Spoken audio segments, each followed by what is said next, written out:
किसान आंदोलन से पहले पश्चिमी उत्तर प्रदेश में बीजेपी की तूती बोलती थी। लोकसभा चुनाव हो या फिर विधानसभा चुनाव, बीजेपी और विपक्षी दलों के बीच एक लंबा फासला होता था। लेकिन किसान आंदोलन के बाद हालात बदल गए। जाटों की नाराजगी में विपक्ष को मौका दिख रहा है। बीजेपी चुनाव से पहले जाटों को साधने की हर संभव कोशिश कर रही है। अमित शाह ने पश्चिमी यूपी के जाट नेताओं के साथ बैठक की और जयंत चौधरी को गठबंधन का न्योता भी भेजा। हमारे यहाँ कहते हैं, नैनिहाल में भोजन करने बैठो और मां परोसने वाली हो तो कोई दिक्कत आती है भाई? खाने में आती है? बताओ।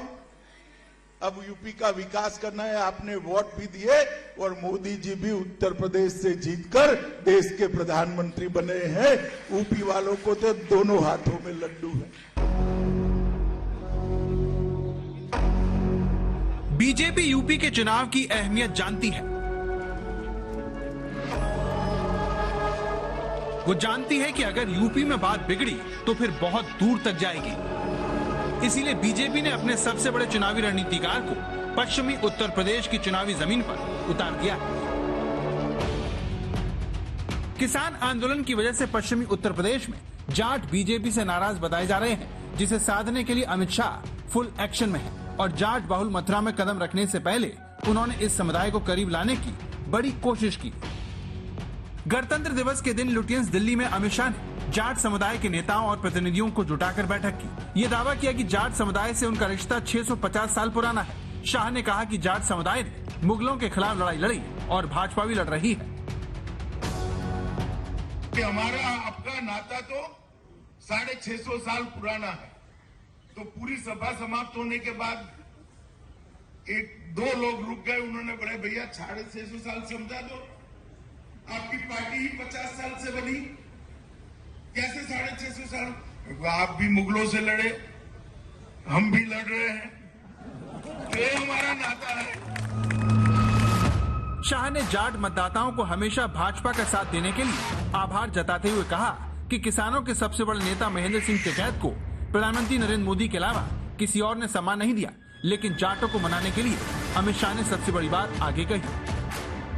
जब भी हम आपके पास आए, आपने हमारी झोली में छप्पर फाड़ के वोट दी। कई बार हमने आपकी बात को नहीं माना, तब भी आपने हमें वोट दिया। 2014 में आपने बीजेपी की सरकार बनाई। 2017 में बहुत डराया, धमकाया और हड़काया। मेरी जगह कोई और होता तो रो देता, लेकिन आपने कहा हम आपको वोट देंगे और प्रचंड बहुमत से सरकार बना दी। 2019 में भी यही किया। 2014, 2017 और 2019 में खुलकर आपने हमें वोट दिया। इस बार भी हमारा साथ दीजिए। अगर डांटना है तो बालियान के साथ मेरे घर पर आ जाना, लेकिन वोट गलत जगह डालने की गलती मत करना। मुजफ्फरनगर दंगों के बाद से जाट समुदाय बीजेपी को खुलकर वोट करता रहा है, जिसकी वजह से पश्चिमी उत्तर प्रदेश में 2014 के बाद से लगातार कमल खिल रहा है। लेकिन किसान आंदोलन की वजह से हालात बदले दिखे तो बीजेपी ने पहले कृषि कानूनों को खत्म करने का ऐलान किया। आज मैं आपको, पूरे देश को ये बताने आया हूं कि हमने 3 कृषि कानूनों को वापस लेने का, रिपील करने का निर्णय लिया है।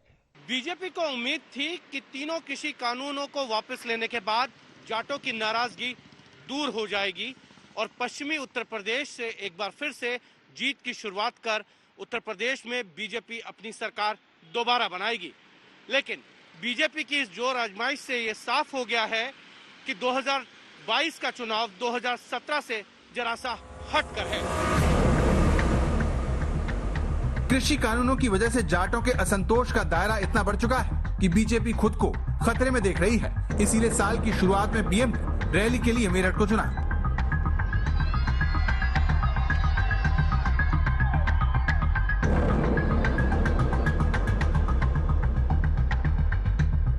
जब पहलों की सरकारें थी, तब यूपी में अपराधी अपना खेल खेलते थे, माफिया अपना खेल खेलते थे। हमारे मेरठ और आसपास के क्षेत्रों के लोग कभी भूल नहीं सकते कि लोगों के घर जला दिए जाते थे।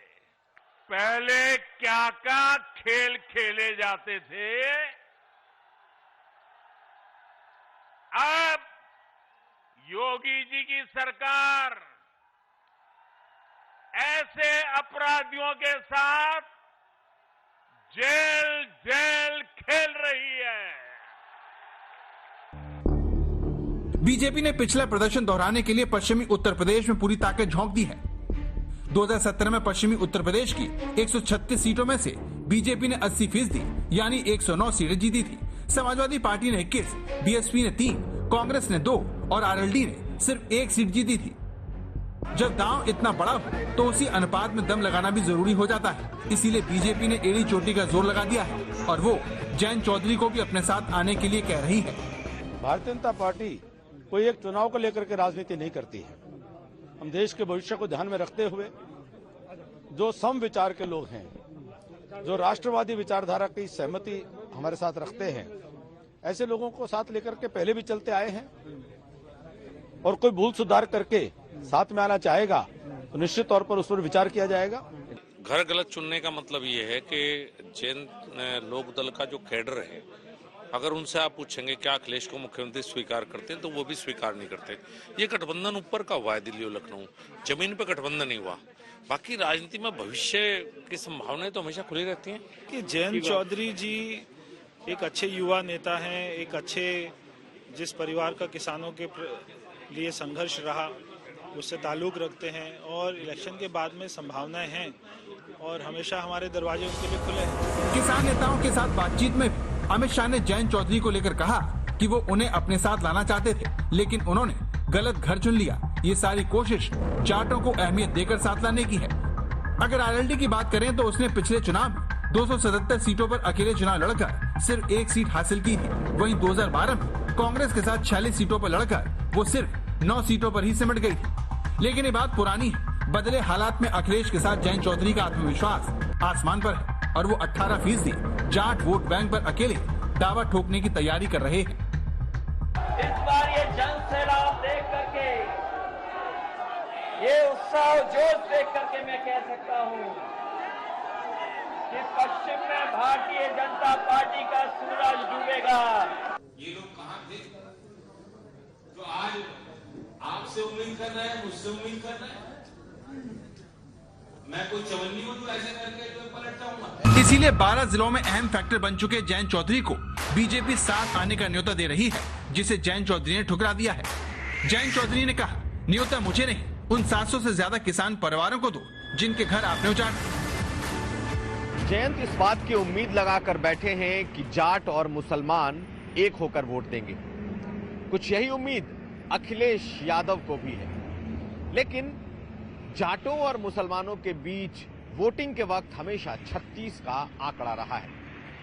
ऐसे में एक म्यान में 2 तलवार, कहीं इन दोनों पार्टियों के लिए दोधारी तलवार न हो जाए, यही आस बीजेपी ने लगा रखी है। कुमार अभिषेक, आज तक।